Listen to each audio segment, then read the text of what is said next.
যুক্তরাষ্ট্রের নতুন শান্তি পরিকল্পনা বাস্তবায়নে হামাসের সঙ্গে সরাসরি আলোচনা করেছেন মার্কিন প্রেসিডেন্ট ডোনাল্ড ট্রাম্পের জামাতা ও মধ্যপ্রাচ্য বিষয়ক দূত জ্যারেড কুশনার। রবিবার মিশরে হামাসের নতুন নেতা খলিল আল হাইয়ার নেতৃত্বাধীন প্রতিনিধি দলের সঙ্গে বৈঠক করেন তিনি। আলোচনায় ট্রাম্পের বোর্ড অব পিসের দূত নিকোলাই ম্লানদেভ ও যুক্তরাজ্যের সাবেক প্রধানমন্ত্রী টনি ব্লেয়ার সহ মিশর, কাতার ও তুরস্কের প্রতিনিধিরাও অংশ নেন। আলোচনার মূল বিষয় ছিল হামাস সহ গাজার অন্যান্য সশস্ত্র গোষ্ঠীর অস্ত্র সমর্পণ, ইসরায়েলি সেনা প্রত্যাহার এবং মানবিক সহায়তা জোরদার করা। গত বছরের যুদ্ধবিরতি চুক্তির পর হামাসের সঙ্গে এই বৈঠককে নজিরবিহীন হিসেবে দেখা হচ্ছে। তবে শান্তি পরিকল্পনা বাস্তবায়নে বড় বাধা হয়ে দাঁড়িয়েছে তেল আবিবের আপত্তি।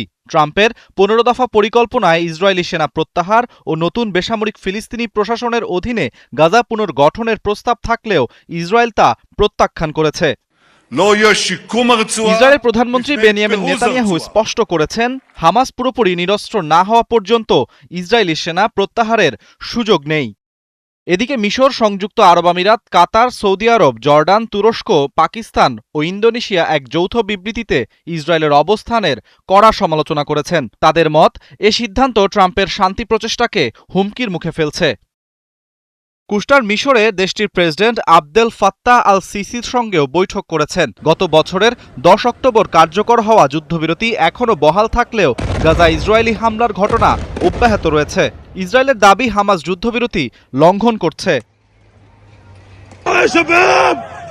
২০২৩ সালের ৭ অক্টোবর হামাসের হামলার পর শুরু হওয়া যুদ্ধে গাজার স্বাস্থ্য মন্ত্রণালয়ের হিসেব মতে ৭৩,০০০-এর বেশি মানুষ নিহত হয়েছেন। জাতিসংঘের হিসেবে প্রায় ১৯ লাখ মানুষ গাজার জনসংখ্যার মোট ৯০% বাস্তুচ্যুত হয়েছেন। আরাফাত ইসলাম, ৭১।